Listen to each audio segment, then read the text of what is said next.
The spoilers for chapter 35 is dropping in approximately 1 day or so from the time you're seeing this upload. That means it's about time we start dropping the predictions for this new chapter. Or at least that's what I plan to do. The official chapter drops on the 18th of this month, and the sneak peek comes out 1 week before that. So expect that sometime around the 11th. The full spoilers should drop somewhere around the 14th or so, maybe even earlier than that. They usually drop around random times these days, you can never really tell. But as it pertains to this new chapter, we got a lot of new plot points from chapter 34 to really emphasize what we could possibly see in this new chapter. Of course, before we get started, I want to kindly ask if you could all just leave a quick like on the video. That would be amazing. It also helps the videos out majorly in the YouTube algorithm. But getting into it, let's say from the ending of chapter 34, Boruto returns back to Konoha in preparation for Code's arrival. That's most likely his next move, because before Boruto even went to the Ten Tails dimension, Kashinkoji told Boruto that Code was going to be going after Sarada if he felt like he had no chance of beating him. So the obvious move for Boruto is to of course listen to that premonition and get ready for enemy attack. But somehow, I feel like that might be a little too easy. Normally that would be the case, but as time goes on, I find that Ikimoto really likes going against the norm. Or maybe not the norm, but he always likes to make things a bit unpredictable. At least that's what it feels like. Every time I feel like something is pretty obvious, it doesn't happen. So just thinking about that, I came to the conclusion that there might be a scenario where Boruto wanted to join up with Sarada to warn her about Code, but something happens to where that becomes impossible. Let's be honest, what would happen if Boruto just followed Code to Konoha and intercepted him when he finally got to Sarada's location? Nothing. Absolutely nothing, because Code and everyone else knows that he can't do anything to Boruto. So they're at another stalemate, with Code wondering how all of this is possible. But for the story to move forward in a more interesting fashion, we can throw Boruto in a crazy situation.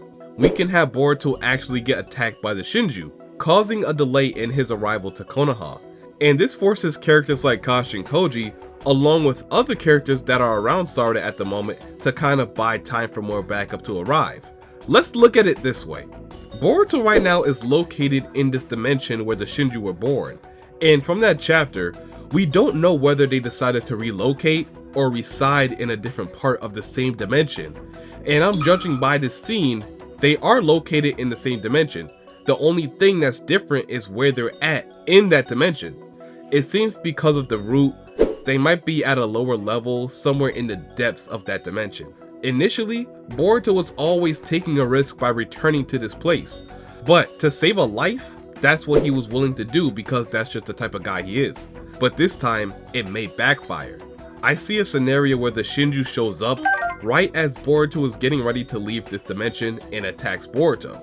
But this could either be Jura, Hidari, or both. Granted, they both benefit greatly from Boruto's death, so it makes sense that they would want to make a move like this. I believe that Code has deeper ties to the Shinju than we think. Even Koji kind of told us in the chapter prior that Code is in connects with the Shinju. You can't wash your hands of the Shinju without being in alignment with them in the first place. I mean, we even see that he was in chapter 15. So that should just tell you right there that Code has a hidden agenda with the Shinju that goes even deeper than his deal with Jura to unalive both Boruto and Kashinkoji. It's situations like this that causes me to believe that Code had a backup plan somewhere in line so he could go after Sarada without Boruto interfering if the plan to ambush him didn't go as planned. And this backup plan involved the Shinju. As we already know, Code was eavesdropping on their conversations through the Shinju's claw marks. And also, Jura has shared vision senses with all of the Shinju thanks to the Rinnegan. So him and Code should know that Boruto was already on his way to the Ten Tails dimension. I don't know, we'll just keep calling it that since we don't actually know the real name of that place. But because of them already having this knowledge, it kind of makes things easier. It makes it easier to conspire against them. We gotta remember, the main goal of the Shinju is not to just eliminate Boruto, it's to also gauge where he's getting his assistance from. That's why Jura made sure to emphasize that he wanted both Boruto and his accomplice to be exposed and eliminated for Code to get the chakra fruit. And as it currently stands, I feel that this is a golden opportunity to kill two birds with one stone. So Code and the Shinju already knew that Boruto was on his way. The plan was for Code to retreat and capture Sarada in efforts to use her as a bargaining piece. And the bargain would be for Boruto to reveal his accomplice's identity and also his location in exchange for Sarada's life. But in order for that to happen, Boruto must be kept out of the way for Code to actually do it. Like I said earlier, this is where the Shinju come in. It's just to keep him busy, which means they won't actually be fighting to unalive him. They still need him alive to get information out of him. So in that regard, it's perfect. And you know what's also very fitting? The absence of prescience in this situation. Remember, ever since Inojin himself has changed the future by learning his new jutsu and defeating Mamushi, everything that happened after that was from a brand new future.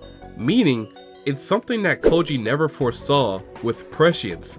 And that also means everything else that comes after that is also going to be unforeseen. So until Koji gets a new batch of visions, they don't know what's going to happen. Koji said that with all the chaos going on in Konoha, he thought he would try and take advantage of it, but he didn't. So because of this, they use common sense to come to the conclusion that Code will attack Boruto during the time he is actually trying to save Bug. And based off what was said in this panel, I'm pretty sure this was an alternate timeline from what Koji initially saw. So at the bare minimum, they knew that Code was going to be involved in this situation one way or another. But here's something to think about. When Koji was discussing the three options the future could go, he mentions a third future.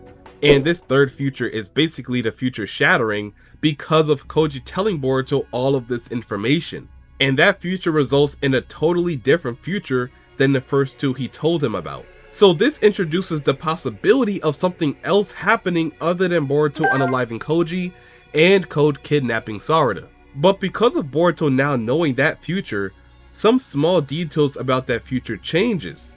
Or what I think, it could be a variation of the second future mixing with the third future. So basically, some small details about that future changes. This leads me to believe that Koji was correct about him predicting Code to go after Sarada, but he was also correct about the future changing because of Boruto now knowing this information. So it could create a future where some elements of these futures are the same, but specific details are altered a bit. And this would be resulting in the Shinju arriving to delay Boruto in his movements to give Code a better chance of kidnapping Sarada. So that could be the loophole that Ikimoto throws at us. They know that Boruto can only use FTG over long distances when he has the time to really focus on a specific location. So if they attack Boruto, he wouldn't be able to escape as long as they keep constant pressure on him. So that's another reason to attack Boruto now. So while Boruto was dealing with the Shinju, like I said, it'll be up to the rest of them in Konoha to be the main line of defense against Code.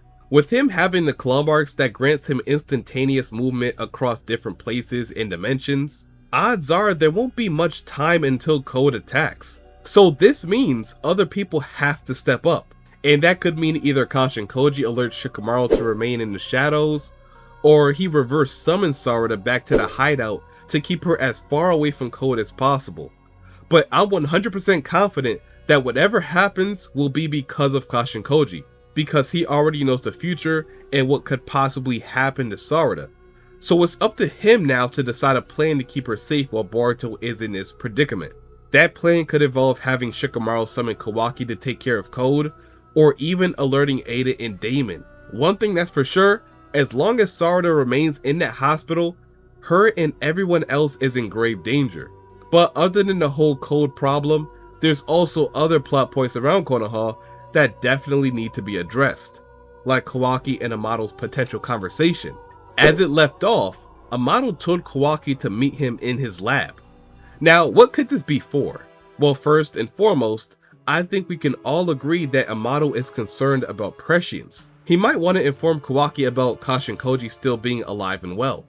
And everything he's done up to this point was based off prescience. Basically, next chapter is going to be Kawaki's big realization moment. The moment he realizes that Boruto has been hiding something from him.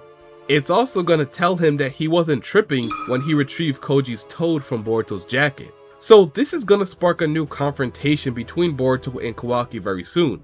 And it could create another future where Kawaki now knows information that he was never supposed to know, which could birth some new issues very soon as it pertains to the future.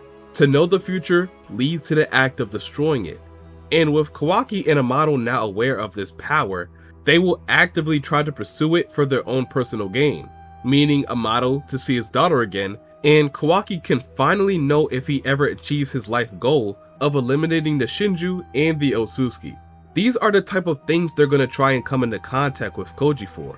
But with them intertwined with these things, it could make the future all that much harder to navigate. So this is not a good thing. This could turn into something that could destroy the future from the inside out. So moreover, this chapter is just going to be really deep diving into the whole plot behind this next arc.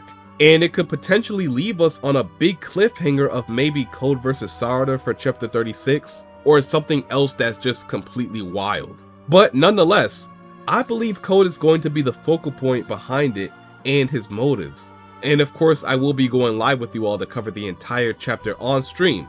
So of course, if that's something you want to be a part of and be able to read the entire chapter early with me, then go ahead and hit that sub button and make sure that noti bell is turned on. Now then, when we're talking about a potential chapter cover, this month is incredibly difficult to predict.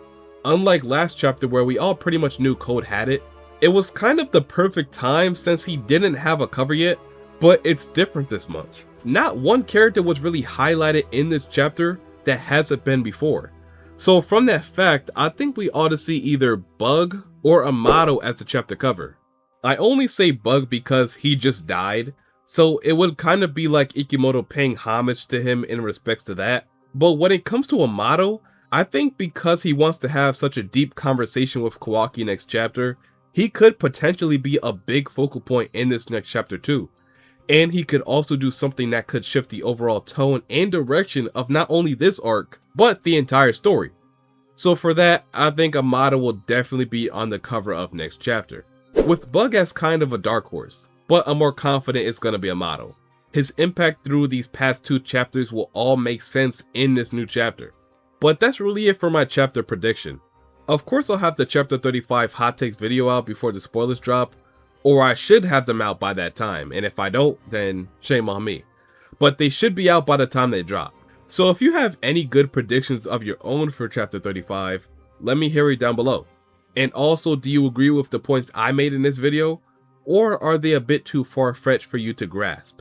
Let me know all that good stuff, and without further ado, if you all enjoyed the video, and don't mind seeing more like this in the near future, go ahead and like the video, comment, subscribe, and turn on them post notifications so you know whenever I upload or go live for chapter spoilers.